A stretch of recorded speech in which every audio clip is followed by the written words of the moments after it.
Hello, hello tout le monde, j'espère que vous allez bien par la grâce de Dieu, que tout se passe bien de votre côté, que votre semaine a été paisible, ou en tout cas remplie de la présence de Dieu. Donc bienvenue sur le plateau télé de Un moment de lecture avec Yeshua et Maloua.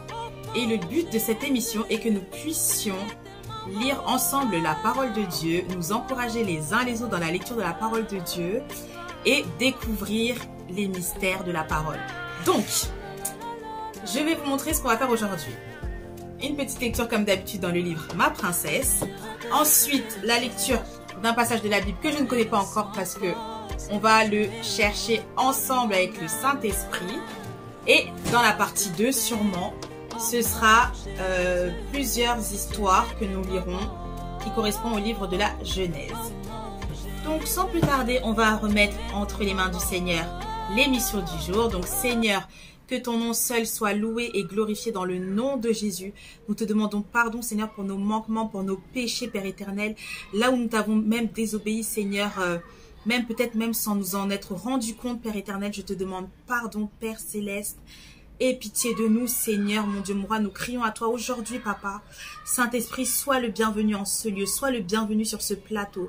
Sois le bienvenu dans nos vies. Sois le bienvenu dans nos maisons. Sois le bienvenu dans notre patrie, Père de gloire. Nous te remettons entre tes mains les lectures, Seigneur, que nous allons faire aujourd'hui. Que tu puisses toucher nos cœurs, que tu puisses nous inonder de ta présence, nous inonder de ta parole, que tu puisses graver ce que nous allons lire, mon Dieu, mon roi, sur les tables de nos cœurs, Papa. Nous nous appuyons sur toi, Seigneur. Nous voulons vraiment exceller dans la lecture et la compréhension de ta parole, Saint-Esprit.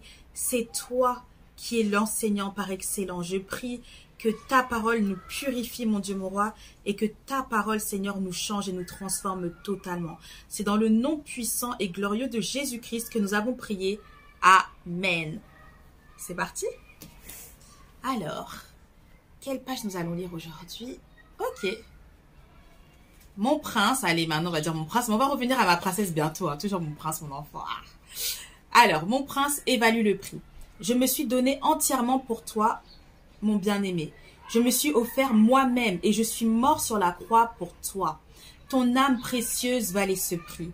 Quand j'ai crié à mon Père dans le ciel, disant de leur pardonner, car ils ne savent pas ce qu'ils font, je parlais de toi. Je sais à quel point la vie est un défi chaque jour et qu'il est difficile de voir ma présence dans tes journées remplies de tensions. Mais considère seulement cela, mon enfant. Quand tu vois la beauté des cieux que j'ai préparés avec passion pour toi, alors tu diras sans aucun doute que cela valait la peine de consacrer ta vie pour moi. Mon royaume est assurément une chose dans laquelle il vaut la peine de s'investir. Amen. Rappelle-toi, mon bien-aimé, que je t'ai placé ici selon mon plan divin. Alors avant de t'engager dans quelque chose ou envers quelqu'un, évalue le prix, car tu es d'une valeur inestimable. Je t'aime, ton roi qui a payé le prix pour toi. Le verset qui suit donc se trouve dans le livre des Psaumes 49, versets 8 et 9. Aucun homme cependant ne peut racheter un autre. Aucun ne saurait payer à Dieu sa propre rançon, car le rachat de leur vie est bien trop coûteux.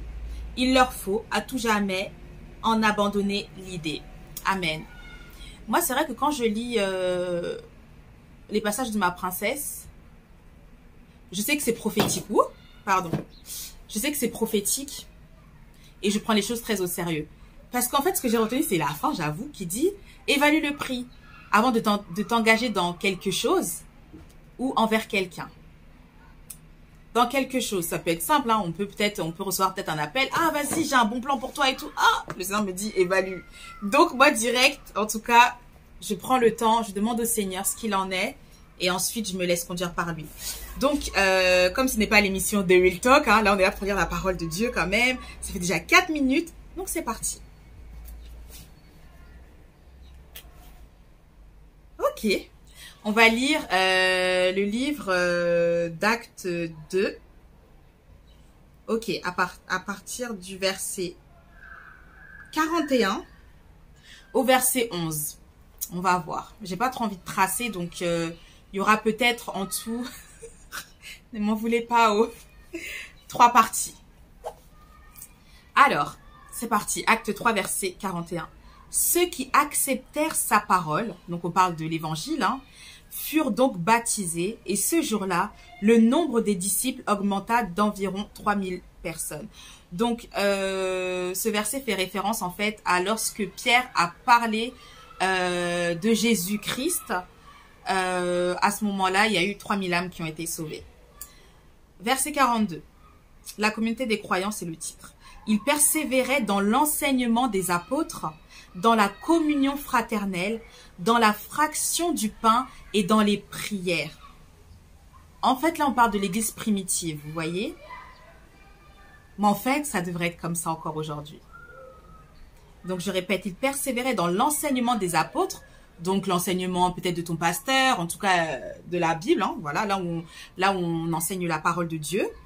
Dans la communion fraternelle. Ah bon? Donc, ça veut dire que quand je suis les cultes en ligne, compliqué la communion fraternelle, hein, à bon entendeur.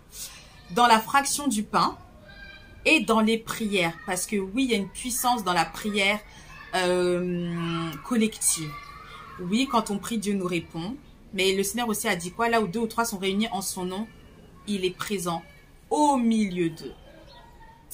La crainte s'emparait de chacun et il se faisait beaucoup de prodiges et de signes miraculeux par l'intermédiaire des apôtres. La crainte de Dieu, la crainte de... Quand on voit... En fait, c'est pas la crainte, la peur, c'est pas ça. C'est une sainte révérence, vous voyez? En fait, nous craignons Dieu parce que nous savons qu'il est. Il est le Dieu tout-puissant, vivant et vrai, mais ce n'est pas une peur, vous voyez? On rend gloire au nom de l'Éternel. On rend gloire à Jésus. Nous rendons gloire au Saint-Esprit, mais Dieu est un. Et je tiens à le dire à chaque fois.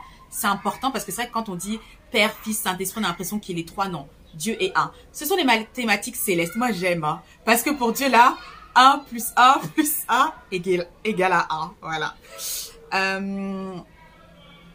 Et là où il y a la crainte de Dieu, là où tous ces éléments sont réunis, eh bien oui, il se fait beaucoup de prodiges et de signes miraculeux. Ça, c'est l'église normale. Vous voyez un peu? C'est normal. C'est normal. Ça, pour Dieu, là, c'est ça.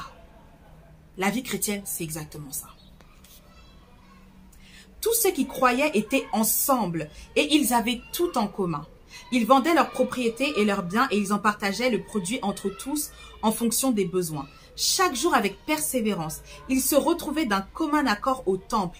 Ils rompaient le pain dans les maisons et ils prenaient leur nourriture avec joie et simplicité de cœur. Oh Seigneur, que nous puissions revenir à la simplicité de l'évangile. Maintenant, quand on regarde, on a l'impression que l'évangile est compliqué.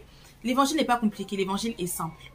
Tu donnes ta vie à Christ, tu l'acceptes comme ton Seigneur et ton Sauveur. Tu reconnais qu'il est mort sur la croix pour que tu puisses être sauvé. Et que Dieu le Père l'a ressuscité, tu marches selon sa parole et c'est bon, tu es sauvé. Voilà. Simplicité de l'évangile. Il louait Dieu et avait la faveur de tout le peuple. Ah oui. Donc en fait, on est en train de dire que quand tous ces éléments sont réunis, on a la faveur du peuple. Le Seigneur ajoutait chaque jour à l'église ceux qui étaient sauvés. Là, on parle de l'église universelle, toute l'église, l'église de Dieu. L'église de Dieu dont Jésus est, comment dire, la tête de l'église. Voilà. Parce que nous sommes le corps de Christ. L'église. Alors, Actes chapitre 3. On va lire du verset 3 à 11. Il était 3 heures de l'après-midi, l'heure de la prière. Pierre et Jean montaient ensemble au temple. Or, on amenait un homme boiteux de naissance qu'on installait tous les jours à la porte du temple, appelé la Belle, pour qu'il demande l'aumône à ceux qui entraient dans le temple. Voyant Pierre et Jean sur le point d'y entrer, cet homme leur demanda l'aumône.